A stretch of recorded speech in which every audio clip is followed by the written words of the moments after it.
Operation Sindoor.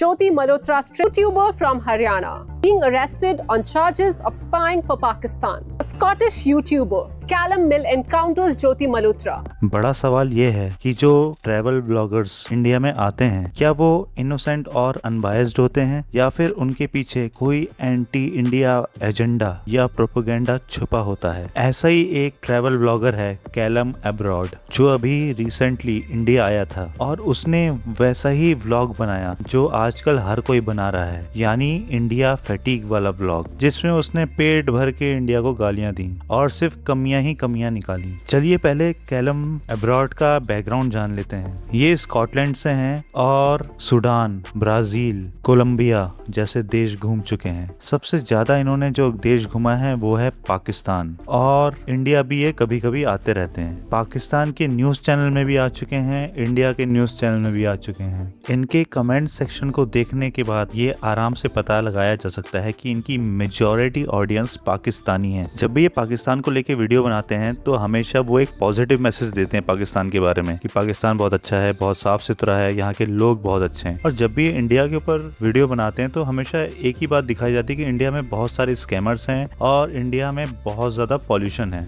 India fatigue is very real, guys. और फिर उसके बाद इन्होंने इंडिया के कास्ट सिस्टम के बारे में बात करी कि ब्राह्मण सबसे ऊपर होते हैं, शूद्र सबसे नीचे होते हैं, और इनको ये भी नहीं पता कि कास्ट सिस्टम जो है वो 2026 में कोई भी सीरियसली नहीं लेता है। और उसके बाद ये भर भर के चाइना की तारीफ करे जाते हैं कि चाइना भी उसी टाइम पे आजाद हुआ था जब इंडिया आजाद हुआ था, लेकिन चाइना बहुत ज्यादा आगे निकल चुका है और इंडिया बहुत पीछे रह गया है। तो ऑब्वियसली ये चाइना और पाकिस्तान को लेके बहुत ज्यादा बायस्ड है, ये तो साफ पता चल रहा है। वीडियो के बीच में तो ऐसा लग रहा है जैसे इसको कोई स्क्रिप्ट दे रखी है और ये देख के बस स्क्रिप्ट पढ़ रहा है। और जो वीडियो भी इसने दिखाए हैं उनके सबटाइटल उर्दू में थे, इससे ये पता चलता है कि ये स्क्रिप्ट कहाँ से आ गई होगी, इसका अंदाजा लग जाता है। इसको आईएसआई का एजेंट होने का भी इल्जाम लगाया गया था इंडियन मीडिया द्वारा, लेकिन ऑब्वियसली ऐसे इल्जाम जो हैं बिना किसी प्रूफ के लगाना बेवकूफ़ी होती है। लेकिन हाँ, इसकी टी शर्ट में जो इंसिग्निया है वो आईएसआई का इंसिग्निया है, और बाकी बैकग्राउंड तो आप देख ही सकते हैं। इससे याद आया, अभिनंदन भी घर में घुस के मारने आया था,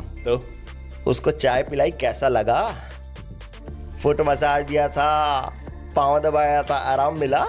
पूछना उससे। ये प्राउड वाली बात कैसे है आपके लिए? एक तो उसने आपसे चाय बनवाई, फुट मसाज लिया और वापस आ गया। शर्म नहीं आती आपको ये सोच के? अब आ रही है थोड़ी, तो ये तो शर्म की बात है जनाब, ये तो शर्म की बात निकली।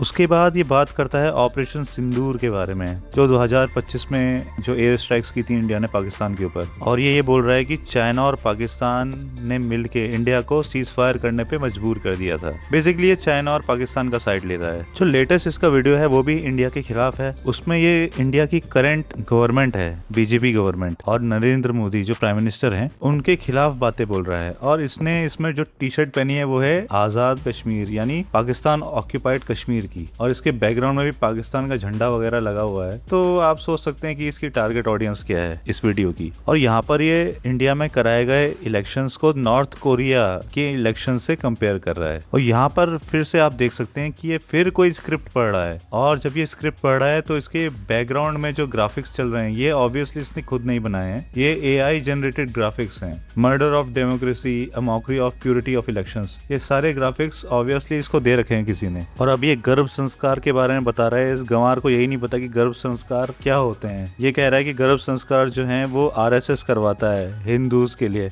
लेकिन एक्चुअली में गर्भ संस्कार जो होते हैं वो माँ के लिए होते हैं, जिसमें माँ को योगा कराया जाता है और अच्छा खाना दिया जाता है ताकि बेबी जो हो वो स्ट्रांग पैदा हो। लेकिन ये कह रहा है कि परफेक्ट हिंदूज बनाने के लिए उसमें झाड़ फूक करी जाती है, कुछ अपना ही अलग ही इंटरप्रिटेशन कर रहा है, और 1940s के नाजी जर्मनी से हिंदूज को कंपेयर करने की कोशिश कर रहा है। तो बेसिकली जब भी इसके व्यूज आने कम हो जाते हैं, जैसे कि आप देख सकते हैं रिसेंटली इसके जो लाहौर और बाकी पाकिस्तान के जो व्लॉग्स हैं उसमें व्यूज वगैरह इसके आ नहीं रहते, 10-15 हज़ार ही आ रहे थे। वैसे ही इसने जैसे ही इंडियन फैटिग वाली वीडियो बनाई, यानी इंडिया की बुराई करने वाली वीडियो बनाई, वैसे ही इसके लाखों में व्यूज आने लगे। क्यों? क्योंकि जो इसकी एक्चुअल ऑडियंस है, पाकिस्तानी ऑडियंस, वो बेसिकली पाकिस्तान नहीं देखना चाहती, वो इंडिया की बुराई देखना चाहती है। और इसलिए ऐसे व्लॉगर्स को अनबायस्ड बिल्कुल नहीं बोला जा सकता, और ये बिल्कुल बायस्ड होते हैं और इनका एक एजेंडा ही होता है हर व्लॉग में, और ऐसे ही इनको व्यूज मिलते हैं।